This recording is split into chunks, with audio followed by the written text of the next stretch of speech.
Alrighty, so here's a market review of Friday, March 7th. And basically what I want to talk about is what happened in the AM session and the PM session, and how the PM session was able to reverse so sharply. So first off, NFP Friday typically has large insertions of volume. It's going to be great for trading, great for reversals and just catching 100-point moves, things of that nature.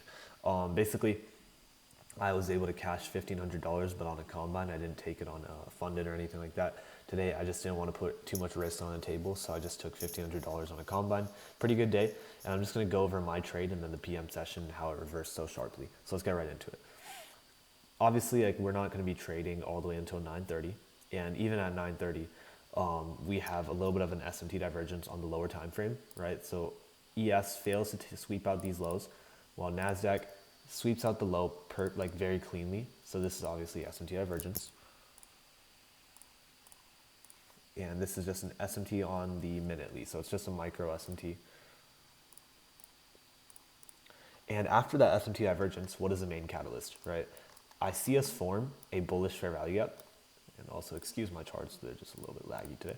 But I have an SMT divergence, and I have a bullish fair value gap formed. Now I don't take the trade immediately off this bullish fair value gap because I want to see ES retest it appropriately. So we come up, we take out this relative high, this intermediate term high, or shall I say local high, and I'm waiting for all indices to have taken out that high together in order for us to come back and retest something that I want to long out of. And basically, YM here on my right side, the Dow, it doesn't form that fair value gap, so I don't really care if it comes down and retests anything, but I do care if NASDAQ and ES both come down and retest it. So we create a large bearish fair value gap. And here I'm thinking, okay, NASDAQ is already trading at this bullish fair value gap. Now let's see if ES will respect it. And so this is where quarterly theory comes in, right? We have a precision swing point, right? So PSP. And the reason why this is a PSP is because, or let me first explain what a PSP is. A PSP is when we have a swing low or a swing high, and it can be a bullish close on one asset while it's a bearish close on the other asset. So here we have a bearish close on this asset and a bullish close on this asset inside of a bullish fair value gap with an SMT at the lows. So basically, I'm thinking this is an A+ setup. I take the long and I exit right here at this relative high, just because it's a combine. So I'm just leveraging a lot of money. Like, I'm just putting like 15 micros out there. But it was a really good setup. That cash for like a couple, like 1,000 or something. And then basically up here, I see that we have this little fair value gap. And I don't expect us actually to take this high on the first try. So one thing I'm paying attention to, and this is where I start practice trading. I get off my little account and I start to practice trade. And this is what I'm paying attention to, right? We have this fair value gap right here. We formed a bearish one. We start to retest it, but we also have this fair value gap down here. And what I like to see is NASDAQ typically trade through that fair value gap, but ES struggle inside of it, right? So we come down and we immediately test on ES and trade right back up. And this is what we do on NASDAQ as well. Like, this is, we trade through that fair value gap. And this is something I struggled with for a long time, especially when learning ICT. It's like, why does price trade through the fair value gap and then respect it later? And the answer is, it needs to respect it on all the asset classes first. We didn't even have that fair value gap on Dow, actually, so I didn't really care what Dow was doing at the time. But here, it was so important. It was such a catalyst for price action on ES and NASDAQ, and basically we ended up inverting it later, obviously. But you can see how we start to respect it later too, like using it as a catalyst to move lower. But basically, the reason why I paid attention to that one so much is because I wanted to take longs off that, and I did, and I took it all the way back up to this fair value gap, and then that was just a practice trade because I had already cashed 1,500. So this is an important trade for me, just because it kind of shows that we can trade through the fair value gap on NASDAQ, but we can still have the opportunity to come and trade into it and respect it fully, like we did here on ES. And as you can see, beautiful A+ setup all the way to this fair value gap, where we end up rejecting and pushing lower. And if you draw that out on NQ as well, bang, look at that, perfect bread and butter. Once we take out this low, right? Once we take out this low, and by the way, now I'm done trading for the day, and I'm just analyzing price action with you guys. So right here, as we take out this low, we come back, retest this inverted fair value gap, right? So now we can label this as IFVG, And the reason why it's such an important IFVG is because it was a catalyst for price action, right? It was a catalyst for this move higher that retested that fair value gap, right? So basically that's the main important thing. So as it's a catalyst, we want to take trades off of it. We can see we start to consolidate, accumulate orders within it. We probably retest this small little fair value gap. We also retest this mitigation block. That's this, retest that mitigation block. And I don't use mitigation blocks ever, which is why I'm just going to delete that, but it's just a little quick concept if you guys are interested. But basically we retest that mitigation block and we propel further.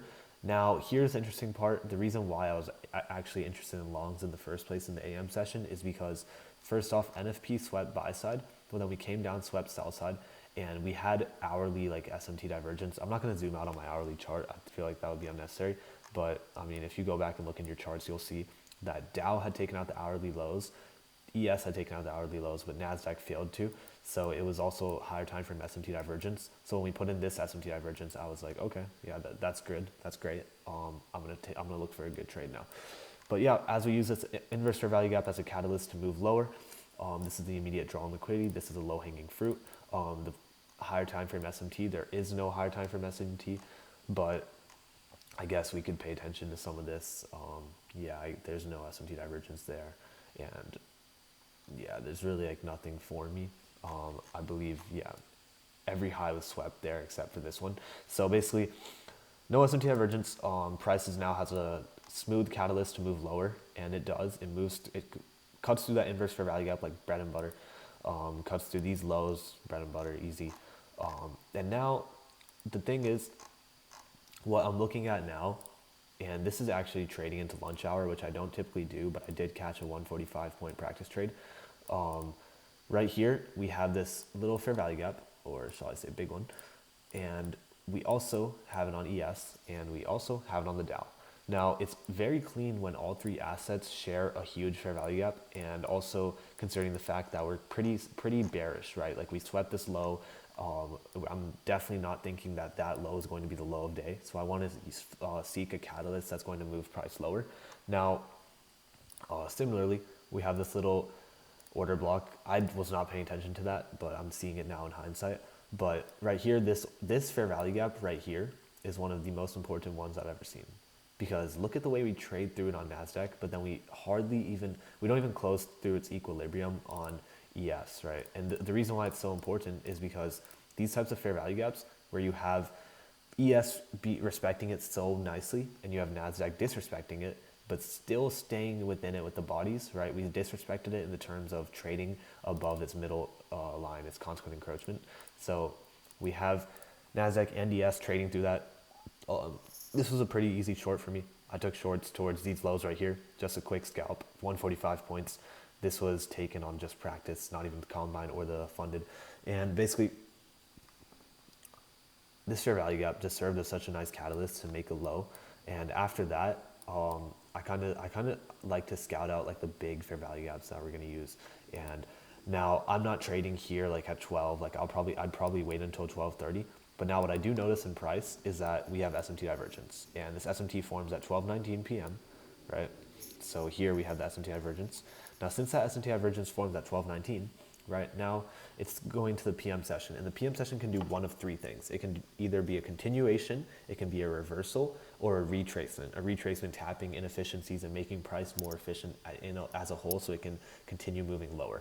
Now, that retracement itself is not going to happen simply because we have this SMT divergence, so I feel like it's just going to be a full-time reversal. Now, before we have the SMT divergence, during the lunch hour, in the final 10 minutes, in the macro of it, 11:50 to 12:10, we have price trade up to this 1 minute fair value gap, and it's also a 5 minute.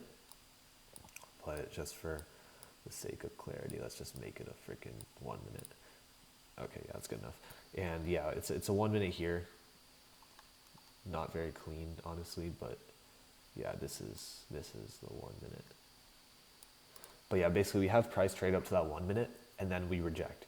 And that 1 minute is important now, because if I want to take longs, I want to see us get above that 1 minute fair value gap, right? So basically, we form the SMT divergence. We have turtle soup of this low right here as well. We have turtle soup of this low. So then what do we do immediately? We come up, we form a breakaway fair value gap. And honestly, like I would have taken longs had we come back and retested this fair value gap.